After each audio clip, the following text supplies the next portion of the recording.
Welcome back to the channel, and in this video we got something super simple for you to create here in AutoCAD, and we will be doing the drawing of this one as well. So we're going to do a simple model and a drawing, and if you've seen any of the other videos that I may have done on this where I've done this in SolidWorks as well as Inventor, you'll see that the huge benefit of using AutoCAD is that you only have one file, whereas the other two programs have two files. But you will also see here that there is an option that you can sort of kind of get away with doing it in two files, meaning that I can pull something from Inventor and bring it into my AutoCAD drawing. And I can also do that with SolidWorks. It's just not a direct connection. I have to do some kind of import and I have to save it as another file type in SolidWorks. But here in AutoCAD, typically it's going to be the model and one file, although you can make it two files.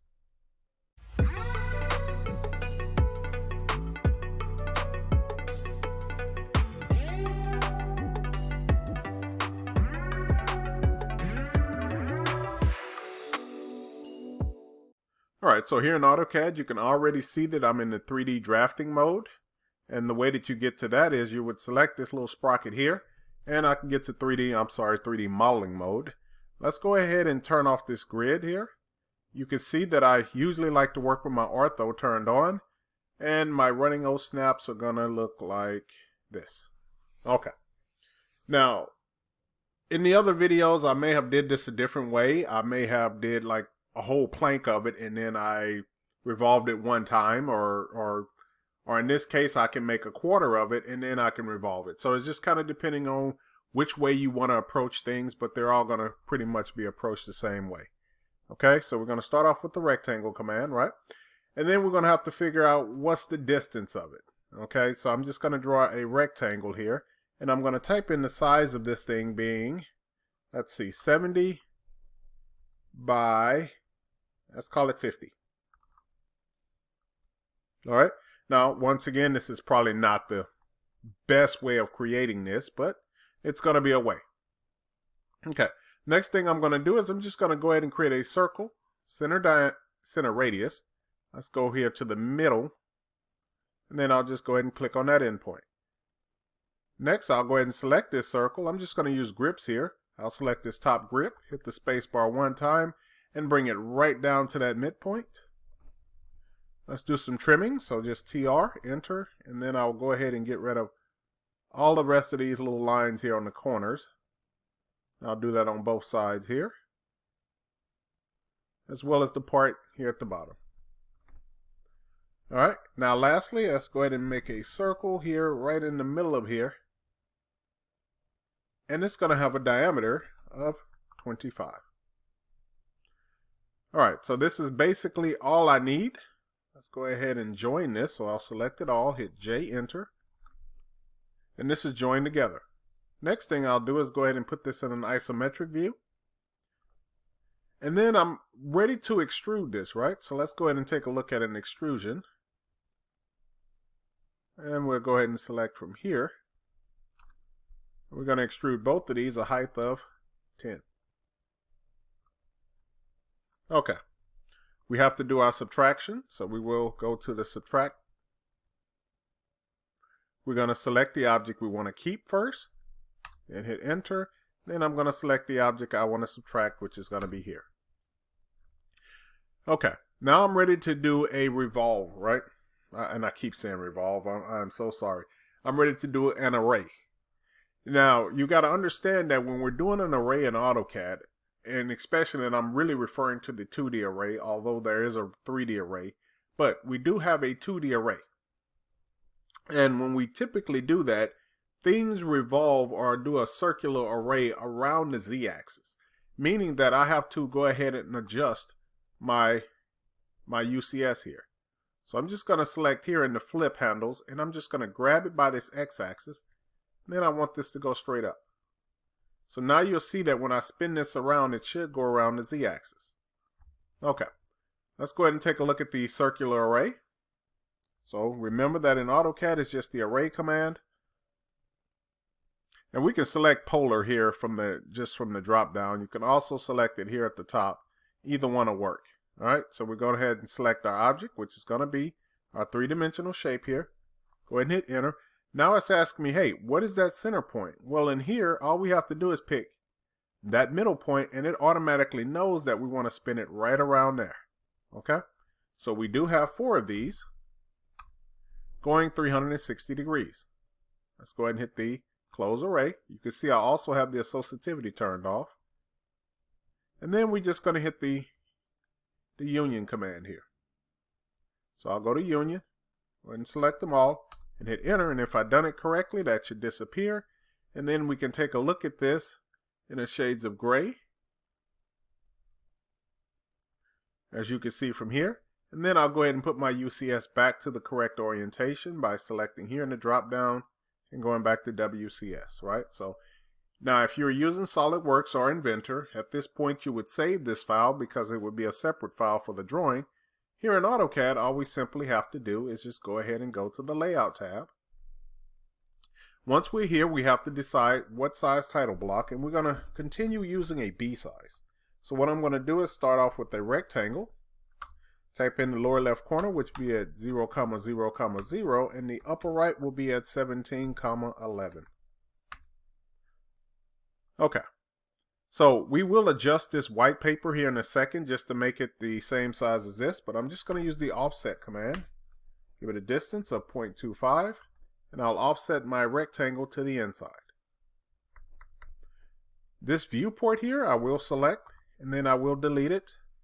And if you want to go ahead and make the paper size to fit the size of your border right now, the way you would do that is you would right click on Layout tab here, go to Page Setup Manager.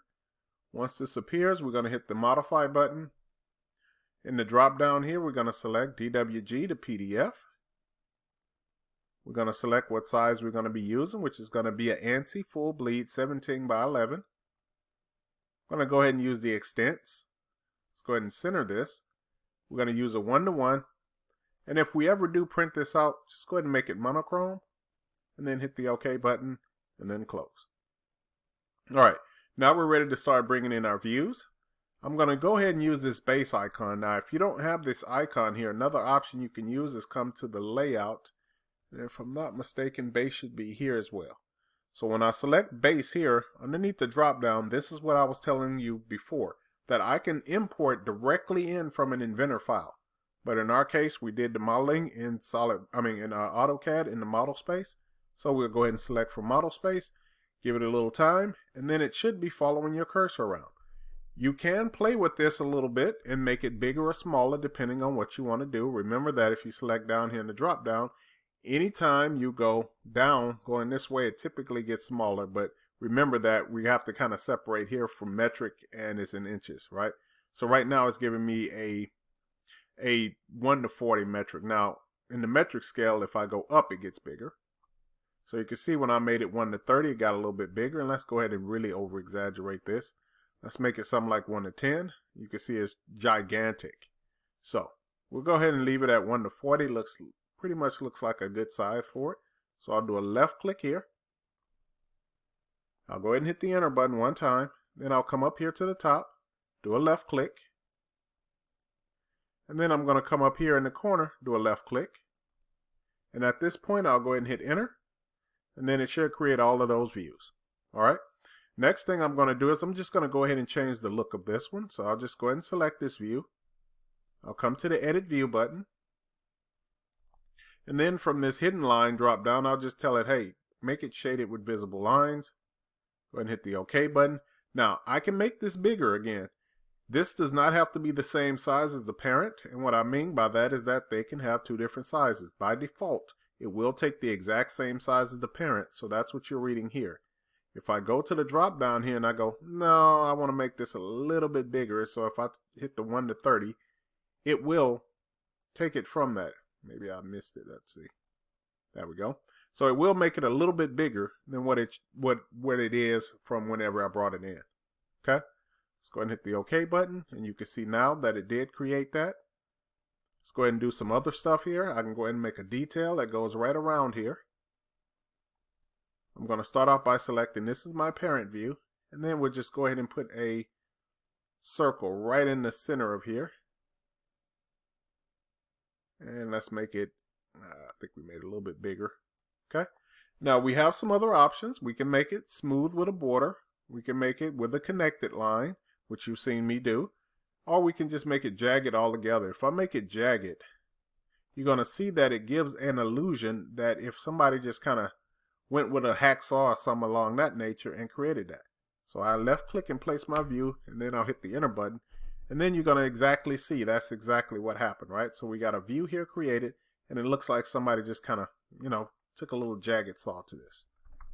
All right. If I go ahead and select this, once again, I can go and edit this, and I can make this a different size since it is a detail of this. So I can change the size here.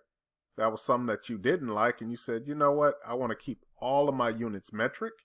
I think the next closest equivalent to this will be going up maybe as a 1 to 20. So I can kind of adjust it doing it this way, and then that way I can keep my views. If I started off in metric, it's really a good idea to keep everything in metric. Okay? As far as our center marks and things of that nature go, they're going to be underneath the annotation tab here, and then I can pick the center marks, then I can place them on side of my drawing like so. Also on this view here. Alright, we'll do a little bit of dimensioning, just some basic dimensioning. So we'll start off by here, and then we can use the linear dimension, or we can use this kind of all-in-one dimension. But by far, most people start off by using the regular linear dimension. So if I use the linear dimension, I can place a dimension from that endpoint to this endpoint, and it'll give me a distance. I'll just hit the enter button to repeat that command. So from here to here, trying to get right to that endpoint. I'll go ahead and change over to a diameter dimension here. So I can select the diameter. Go ahead and click here. And then I can also go ahead and place a radius dimension here. Now the one thing that you're going to see that is a downfall, especially here in AutoCAD, is that we have to do a manual parts list. And what I mean by manual is that we have to bring in a table, and then we can adjust it and do all of those wonderful things that we can edit this however we want, right? So right now I'm taking a look at how it's set up. And you got two different options here. So I use the table command, but I also have a style set up for it. If I select this icon here at the bottom, I can control how typically my tables will appear. So if I go here and I hit the modify button, this is where you're going to find how you want to set the table direction. So for example, if I want it going up, I can switch it here, and then you can see the title is at the bottom. I have my headers and the data rows. And then I can also set up the size and things of that nature of whatever I want, right? So right now it's saying, hey, I'm taking a look at your data rows, and if I select text, I can adjust the text height on that. Likewise on the headers, it'll be here. And then if I wanted to go and name the title of this something bigger, you can see that that size is listed there. But we have all kinds of options that I can control here. I can control a border and just some basically general stuff like the middle, center, and things of that nature. So the only downfall here in AutoCAD is that if I set this up, I have to set up multiple styles, because remember that every table that I bring in from this point on is going to be following this style. So if I had a table of something else, I have to create another style in order to use that. Otherwise, all of them are going to be going from the bottom up. Okay? So this style is set. And now when I go and I select table, you're going to see that I will get that option that I was explaining to you before, that it should be flipped up because standard is the style that we use. Now I could have showed you another quick way of getting here. If I go to the table, I can also select here, and then this will jump me back to the text style, right? So this is just it built in, but I wanted to show you also an icon that you can use to select this. I can pick the columns and rows that I have. So I have, if I want to use 5 columns, and I can't remember what we used in the other ones, but I can use 5 columns if I wanted to and 1 data row. Okay. So here's kind of a trick question for you, is that if I have 5 columns and 1 data row, what do I have here? What is going to be inserted, right? So go ahead and put your guess here. And when I hit the OK button, you're going to actually see the answer. I have 1 data row. You would assume that it's going to be here. Let's take a look and see if that's exactly what happens.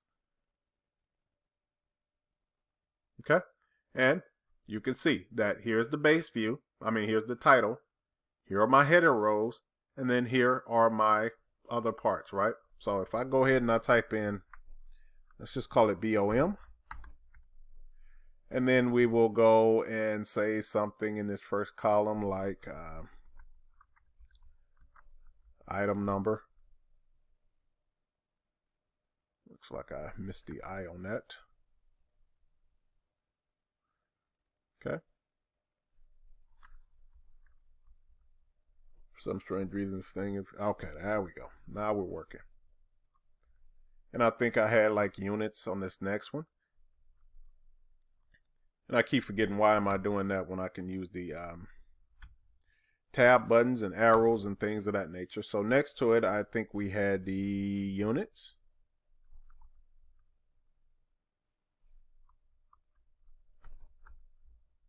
There we go. And next to it, I think we had something like description.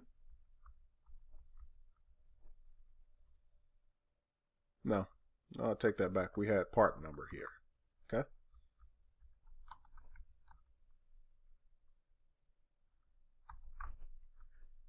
And then we had a description.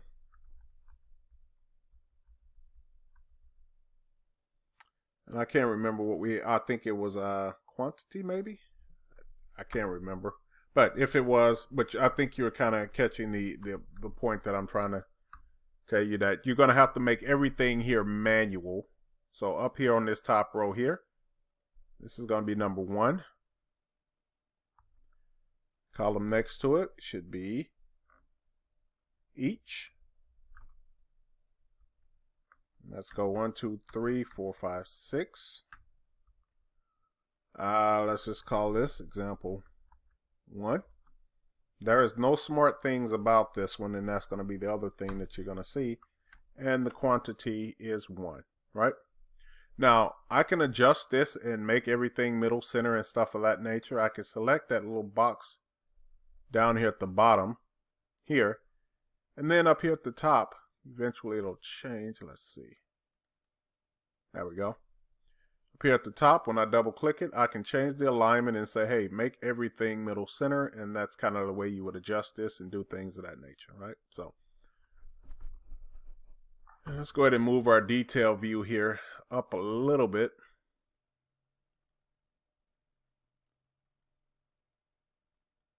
Okay.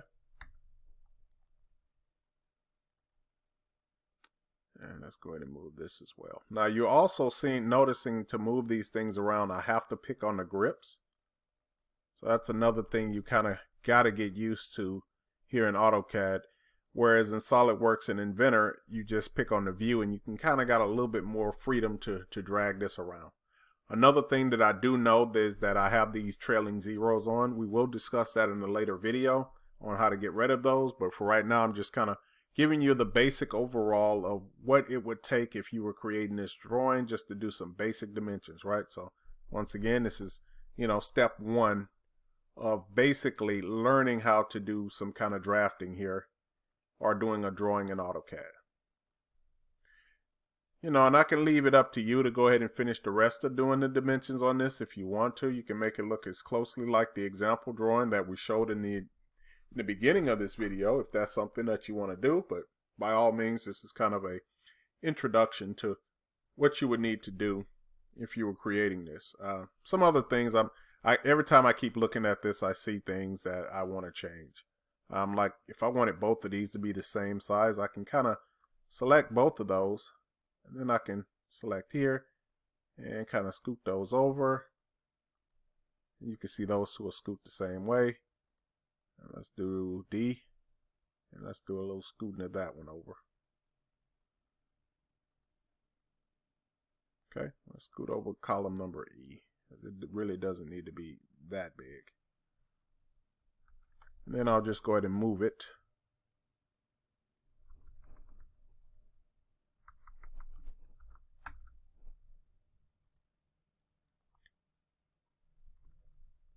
Use the move command. There we go. Come on. Sometimes I think this computer has a mind of its own. There we go. And let's grab that lower left corner and we'll place it at that endpoint. Okay. All right. So that's probably all that I kind of need to show you. This is kind of a quick kind of introduction of, basically creating some detail views, some dimensions, and a parts list. So once again, here's the advantages of using those other two programs, is that everything is typically linked. Here in AutoCAD, everything is manual, but you can get it done. So just keep that in mind. So it might be fast on one thing, but it's going to take you a little bit more time to set this kind of stuff up and make sure that you're doing this over and over again, right? So hopefully you did enjoy this video. Hopefully you liked, kind of learning a little bit about how to draft in AutoCAD. I do have plenty of videos where I've done much, more detailed drawings here of drafting. So you can go through some of my playlists, especially of just regular 2D AutoCAD, if you want to learn more and more about doing some more dimensioning or some, more advanced dimensioning. But right now we're just going to kind of cover stuff in a kind of general overview. So thank you for watching. Thank you for tuning in this channel and coming back and supporting me and subscribing, as I really do appreciate it. And as always, keep drafting, and I'll see you in the next video.